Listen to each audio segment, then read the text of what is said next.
Nurse Baker!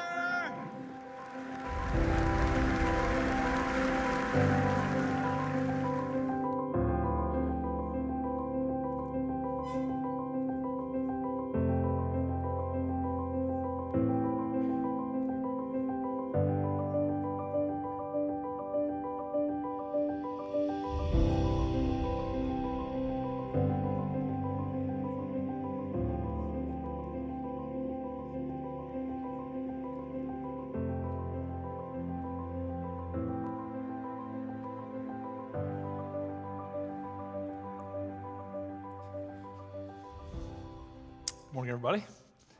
So good to have all you here. Glad you could join us on this day as we're kicking off the fall. So many ways for you guys to jump in. If you've not signed up for the women's retreat, you should do that. Guys, you should look at your wife and say, I won't whine if you do that. I won't complain when you get home that I had to do all this stuff by myself. That'd be a great way for you to do that. Parent meeting today, great way to get your kids connected. I mean, there's just so many ways for you to get connected today. Make sure you make those decisions correctly. Also want to say welcome to those online, wherever the online is. I don't see the camera for online. Whoever you're watching online, glad to have you here. Met somebody this week, Jody and Ian. They watch every week, but they're unable to be in this place, and so wanted to say hi to Jody and Ian. I don't know where the camera is at, but it's good to have you here, and we're glad you're here. You're part of us.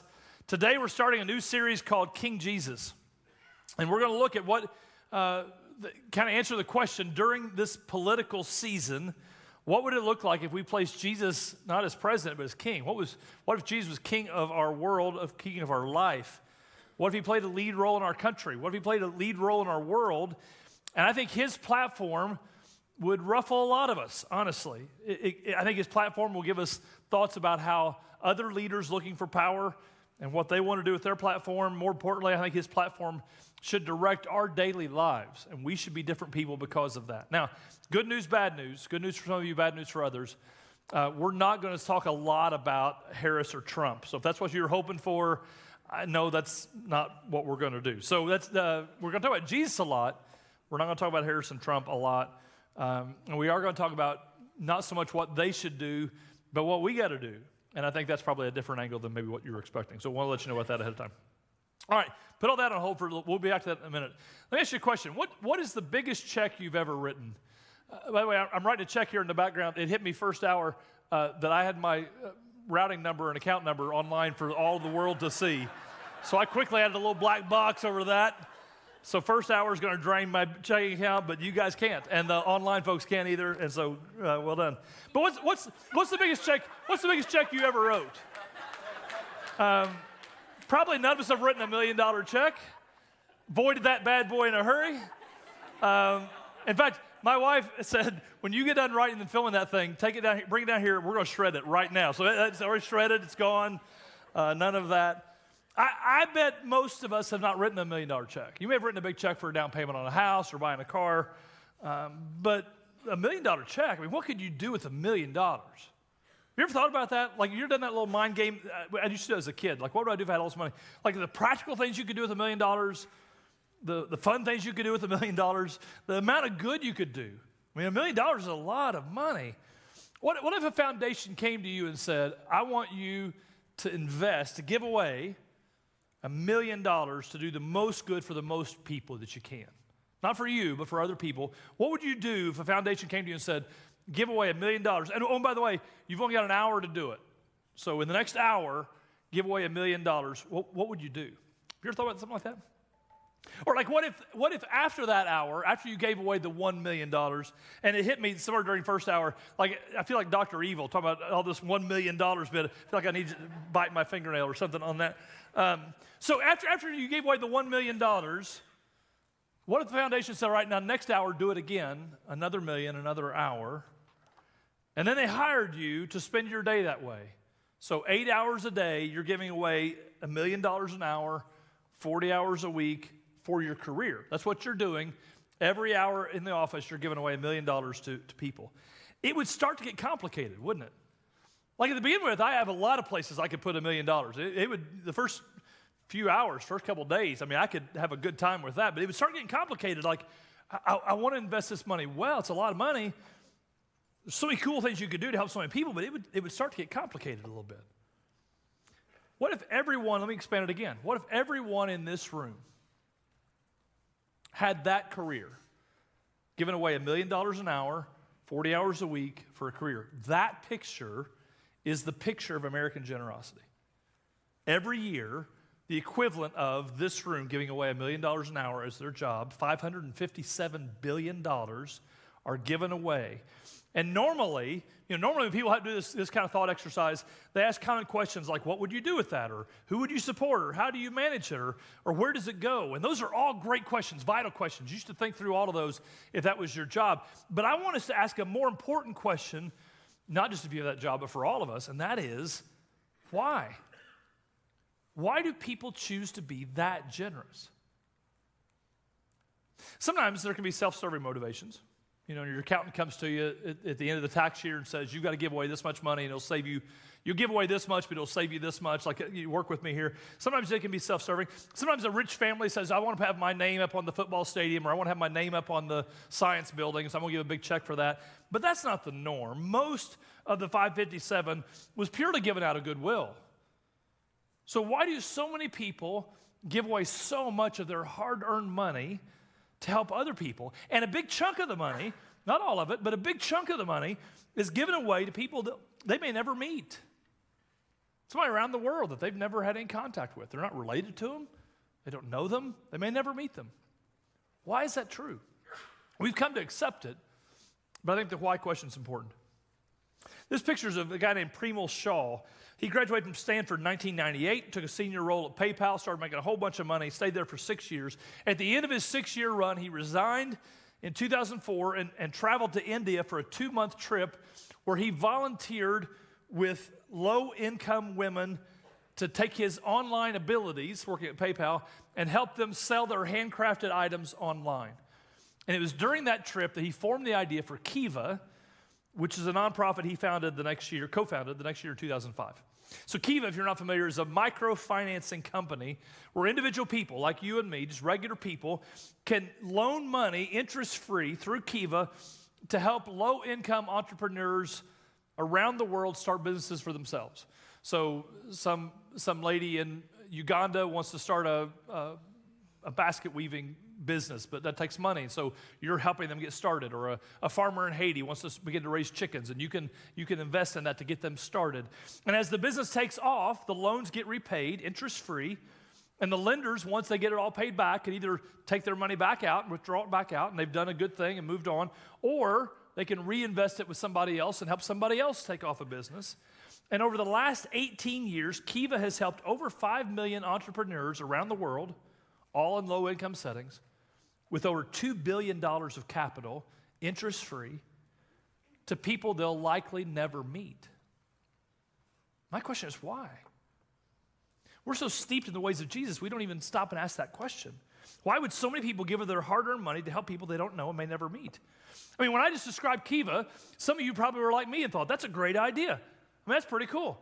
But even that, why is generosity so universally seen as a good thing? Even for people who are not generous, think generosity is probably a good thing. Like some of you thought, that's pretty cool. I may look up Kiva now. Some of you may be doing that on your phone now. Put your phone away. But you may think, I'll look at that later. I may want to invest in that. Other of you think, that's not for me. I'm not going to do that. But probably none of you thought, that's the dumbest thing I've ever heard. Why would somebody want to help poor people? Like, that's stupid. Like, none of you probably thought that. The two reasons for that are, one, it's the fingerprints of God. That still resonate in our world. Whether you're a believer or not, you were created in the image of God, imago Dei, the image of God. And whether you acknowledge God or not, whether you're a follower of God or not, generosity was hardwired into all of us, that we should give some of our money away, some of our time away, some of our energy away to help people, especially those who are in need. We're a generous people because we were created in the image of a generous God. And we honor God when we give. The second really important answer, historically speaking, is because of Jesus. If you look at the timeline of history, things were pretty similar in terms of how you advocate for the poor, and they started going up and to the right immediately upon the life and the leadership and ministry of Jesus of Nazareth. Historically speaking, he changed everything. Philosopher Martin Nelson says, whenever you find an institution of self-giving for the lonely and practical welfare of the lonely, when you find schools, hospitals, hospices, orphanages for those who will never be able to repay. This probably has its roots in the movements of Jesus. And even today, when Jesus goes from being a teacher you acknowledge and listen to a king that you follow, generosity always follows. Specifically, generosity in advocating for the poor. So I want to look at Jesus' ministry today, and specifically I'm going to pull out 3 statements that he made that will help us better understand his ways and better understand what it would be like if he was leading in your life or what if he's leading in mine. First, those comes in Matthew 25. Jesus is telling a story about those who followed God versus those who didn't. And he says, I was hungry and you gave me something to eat. I was thirsty and you gave me something to drink. I was a stranger and you invited me in. I needed clothes and you clothed me. I was sick and you looked after me. I was in prison and you came to visit me. Truly, I tell you, whatever you did for one of the least of these brothers and sisters of mine, you did for me. Jesus reminds us that when we give, specifically when we give to those who do not have the ability to repay, this kind of giving honors God in an extreme way. And Jesus says, when you help out the least of these, that's a phrase that he introduced into our vocabulary. When you help the least of these, you're entering into a special category of your own because you're blessing the heart of God in such a deep personal way that it's like you're helping him specifically. So whatever you did for the least of these, you did for me. So who are the least of these in our world today? Like the poor, the infirm, the disabled, the incarcerated, people who society write off and disregard and forget about. And Jesus says when you serve them, when you're kind to them, you're serving and being kind to me. When you remember them, you're remembering me. And then by extension, that means if you forget about them, you've forgotten about me. Helping people who cannot help us back is a founding principle of Christianity. John Ortberg says when we look at those throughout those early centuries and you ask how did the early church spread so quickly, it didn't spread because it got better at arguing for theology than their opponents.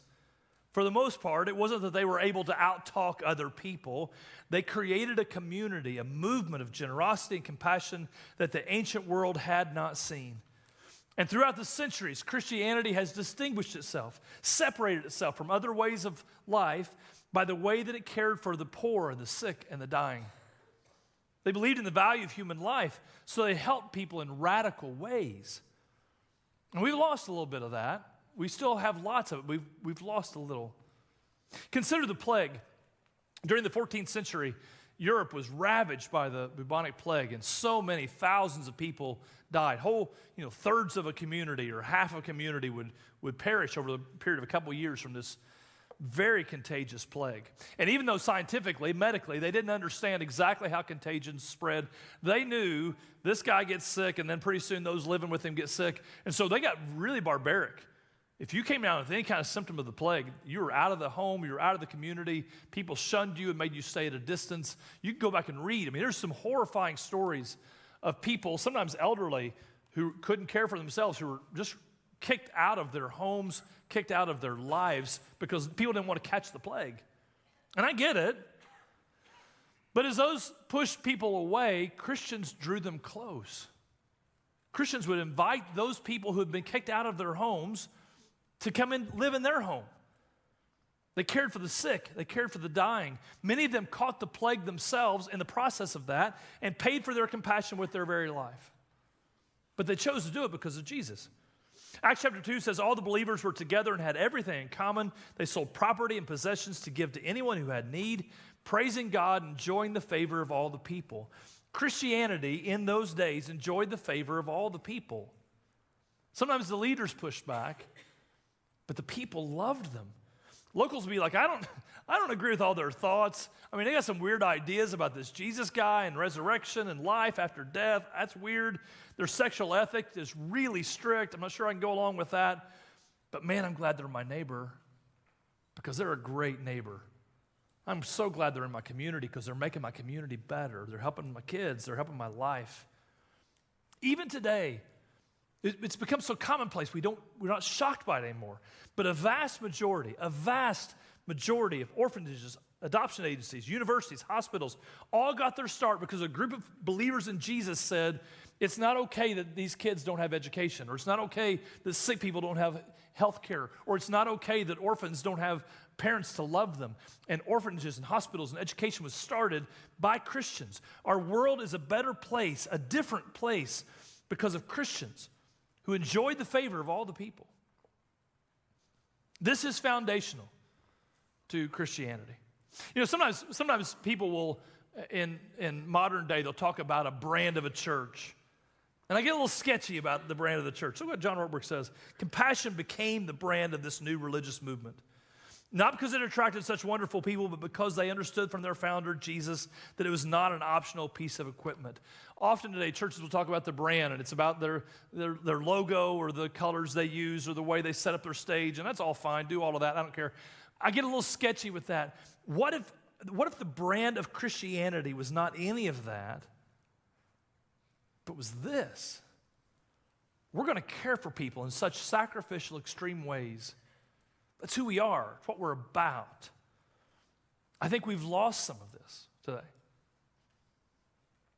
Making Jesus king requires a level of self-sacrifice with our time, with our money, with our compassion, with our kindness, with our energy, that honestly, it feels foreign to a lot of people in the world. And if I'm completely candid, it feels foreign to too many Christians who don't live their life that way, because that's not what it means to them to be a Christian. And that's got to change, because that is Jesus' platform.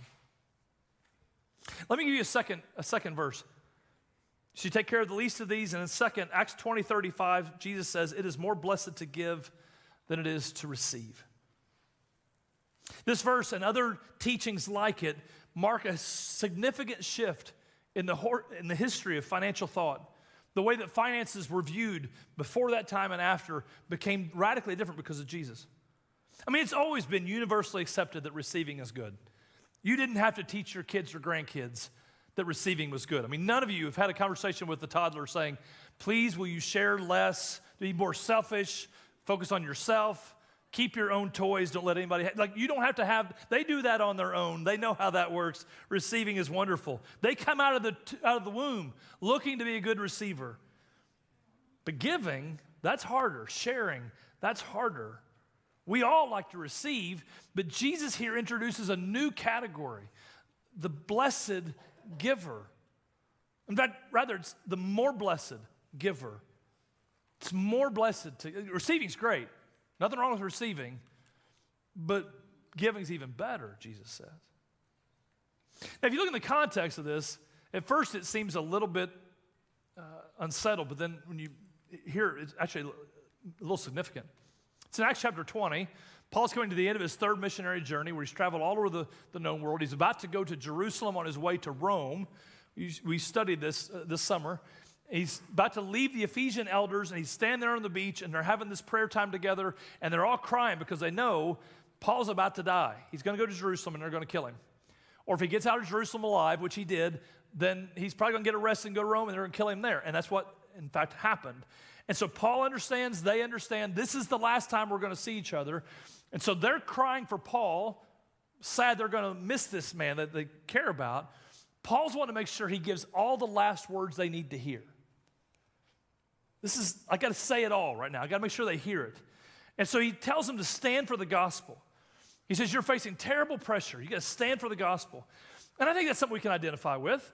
I think as our culture has shifted over the last generations, honestly, you're seeing a time where the church needs to stand even more so for the gospel and what the Bible says and what it means. And let's follow the ways of God. So Paul is saying to the Ephesian culture, the church, you're going to get pressure from the culture. Stand up against it to stand for the gospel. But then he says, to end his speech, Jesus told us it's more blessed to give than to receive.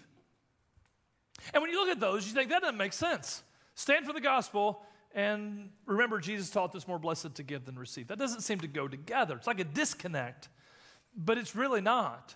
Generosity flows out of us standing for the gospel. Stand up for the ways of Jesus, and a big chunk of that is the compassion and kindness and love and sacrifice you give to those who cannot repay you back. Stand for that. When I understand that God gave up everything in order to reconnect with us, it changes the way you look at life, changes the way you look at your money, changes the way you look at your time, changes the way you look at everything. Jesus gave up everything for us. Tim Keller says, Jesus Christ is the one treasure that died to purchase you. All other treasures will demand that you do everything to get them.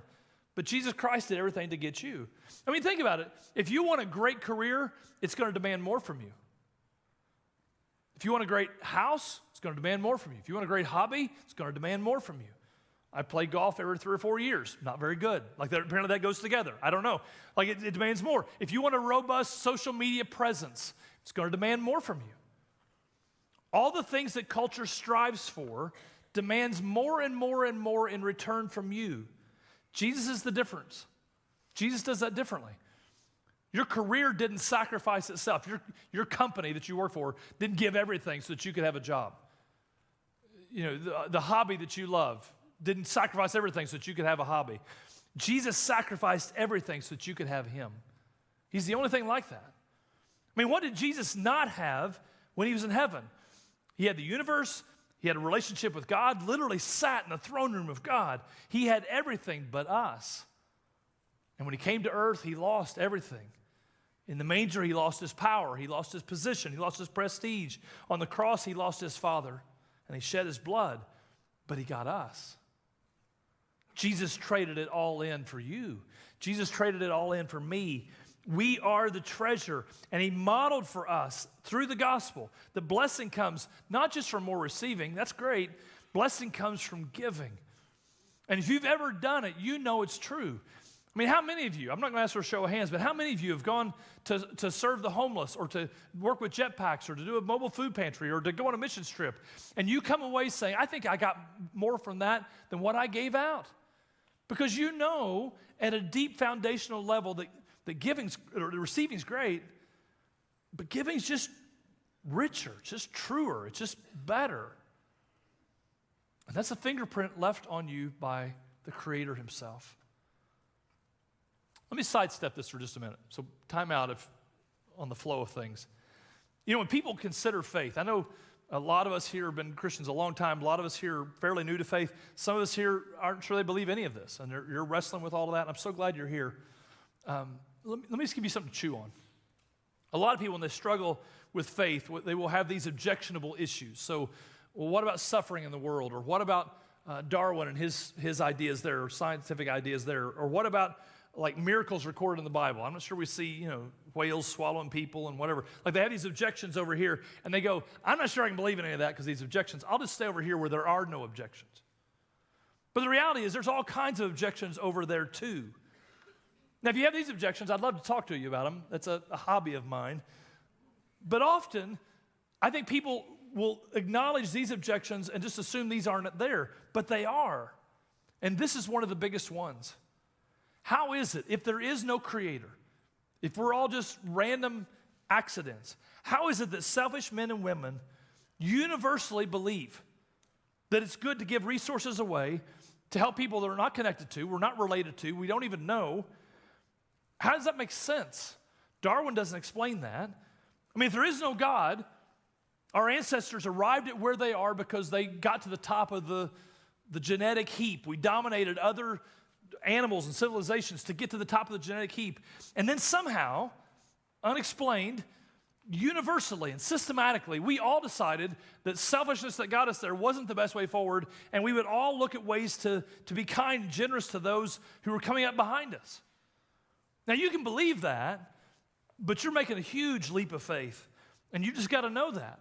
Explaining generosity without a creator is among the biggest obstacles you're going to have to get over if you don't have faith in God.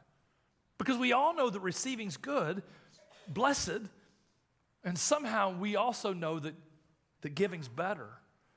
Giving's truer, it's richer in a deep sort of way. And that came from God's creation in you, and it came from Jesus historically inserting himself in the world. Let me give you a third transformational verse that'll kind of pull this together. Luke chapter 12, verse 15 says, Then Jesus said to them, Watch out, be on your guard against all kinds of greed, for life does not consist in an abundance of possessions. So again, teaching from Jesus, I highlighted the word watch out, the phrase watch out, because this is unique in the Gospels. We don't read Jesus any other time telling him to watch out for something. especially not for a specific sin. So Jesus will tell them to be careful about the Pharisees. Pay attention to them because they're going to lead you astray. Watch out for false prophets. He describes that. But here Jesus tells them, and I think it's the only time that I'm aware of that he does it, to watch out for a specific temptation that they may not see coming. I think this is the only time. Why do you think it is? I think it's because he knows this one will sneak up on us. This one is a little unique in that way. I mean, think about other temptations that we might all have, you might have, I might have, like lust. Lust may be secret from other people. You may struggle with lust, and other people in your life may not realize it, but you know you've got a struggle. You know something's got its hooks in you. So even if no one else knows it, you know it. It's not going to sneak up on you. Anger's not that way. You know if you've got an anger problem. You know if you've got a quick temper. In fact, let's be honest, all of us know if you have a quick temper, right? We all know who you are. But greed is different. Greed is different. No one really sees themselves as greedy. If I asked for a show of hands, none of you would say, you know what, I'm the greediest guy I know. I'm so material. Like, no one would say that. You can point to somebody else. Man, my boss is greedy, or that other company's greedy, or this rich guy's greedy. You can point to, but you're not going to look in the mirror and say that. It's hard to see it in yourself. So Jesus says you got to watch out because it'll be there growing inside of you and you won't even see it. If Jesus says that we should be on the lookout for greed, if Jesus says greed's probably going to sneak up on you, then how naive is it for me to think, or for you to think, that I'm immune to this idea of greed? I mean, I probably just need to assume it's going to sneak up on me if I'm not paying attention. I probably should assume that. I probably should assume that I'm greedier than I realize. I probably better watch out like Jesus told me to, because it probably is lurking to get a part of my heart. I think one of the most deceiving things, I'm going to be we're going to be really blunt and practical for a second. I think one of the most deceiving things about greed is that I think if I could get an honest answer out of all of us, a lot of us, maybe all of us would say, okay, I'm here and I'm at this level of greed, whatever. If I had a little more money, I'd be more generous. Like if I had a little bit more, I'd give a lot away because I'd have margin then.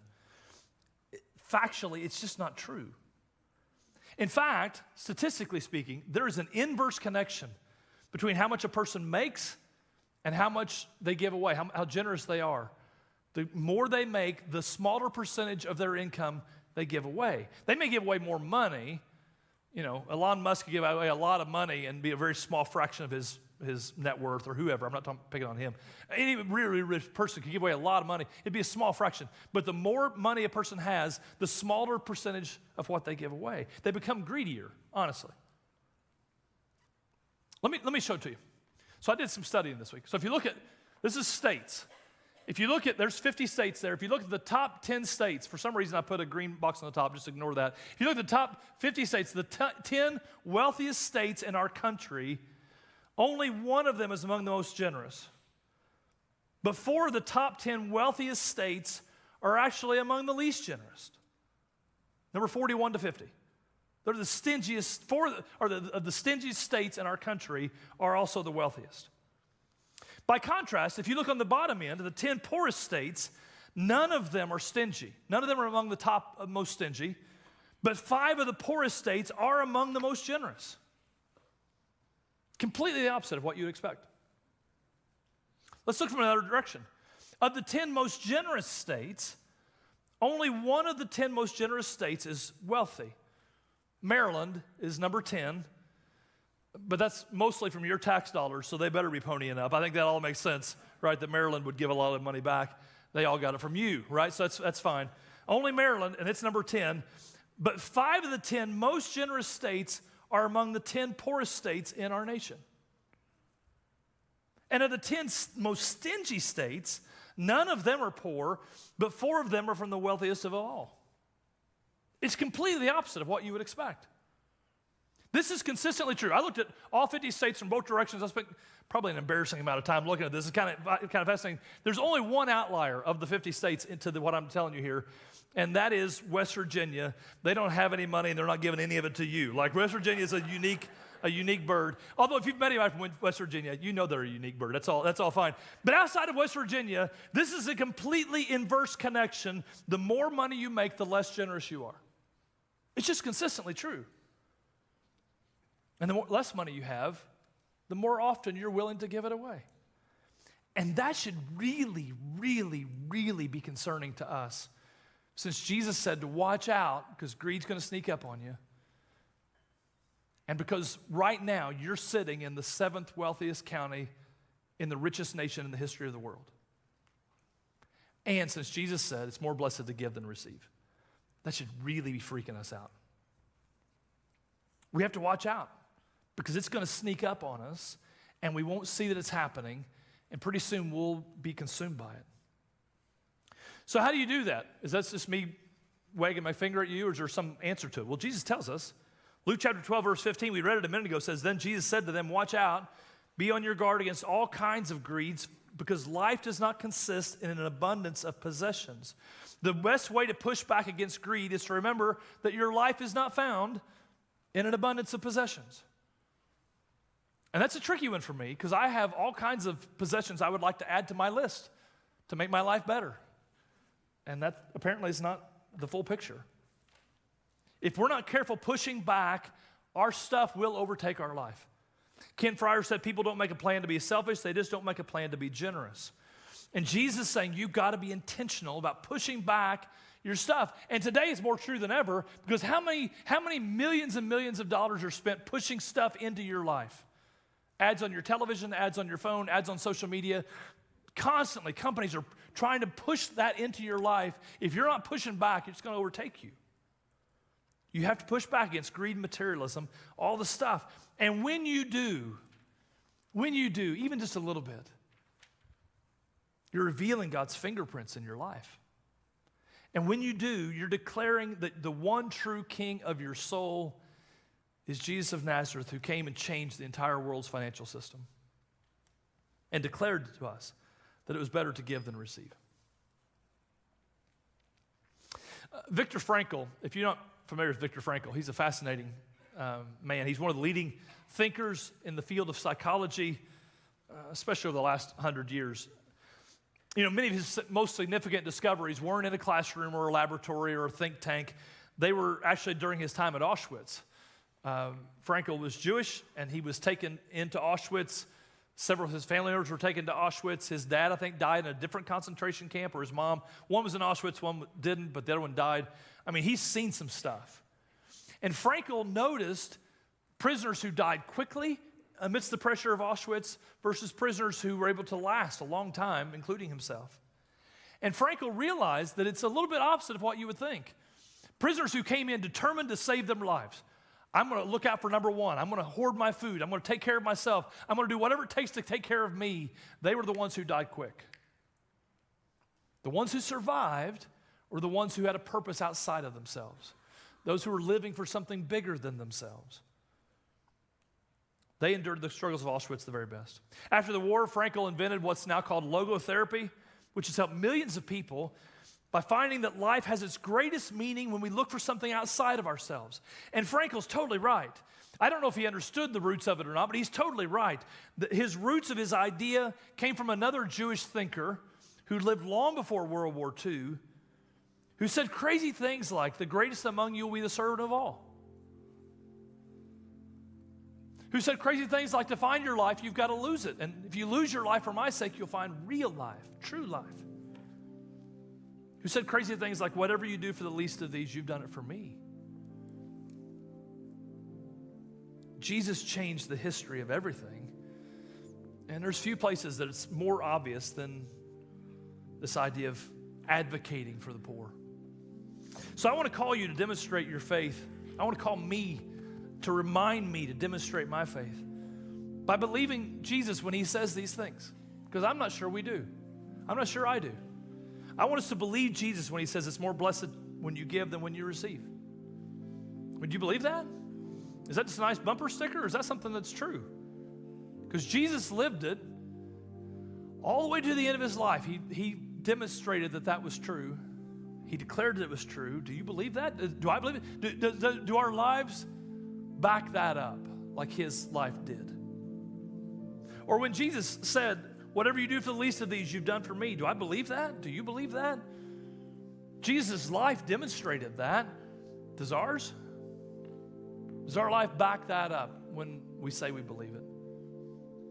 We should believe Jesus when he says we should watch out because greed will sneak up on you. Life doesn't consist in the abundance of possessions. Watch out. Be careful. Do you believe that? Jesus certainly believed that. Jesus came from heaven with all the power of God and died with just a few items of clothes to his name. Do you believe that? Does your life back that up? Jesus believed every one of those things. He taught them, he lived them, he died demonstrating them. And because he died demonstrating them, we have opportunities to come to God. His sacrifice opened the doorway for us to have a relationship with our Creator who built that into us in the first place.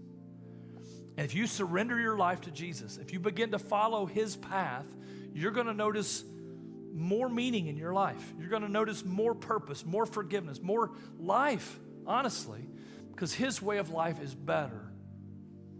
And I want that for you.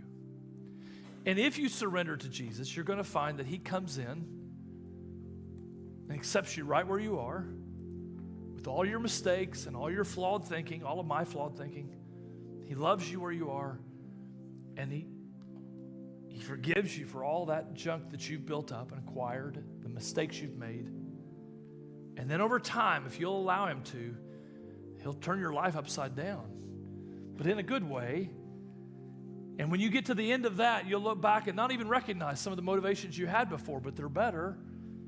And you'll realize your life has more meaning and purpose than it had before because you're living for what really matters, not for what the culture declares. And I want that for you. I want that for me. I'm working every day for that to be true. And I want that to be true for you. I want you to bow your head. Let me pray for you. God, we ask you to lead us as you have done for so many centuries, that you would personally speak to each of us and lead us and direct us and nudge us to the one side or to the other away from our own natural thinkings.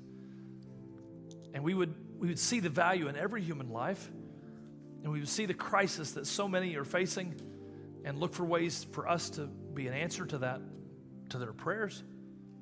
And we point them to you. God, I pray for anybody here who doesn't feel connected to you.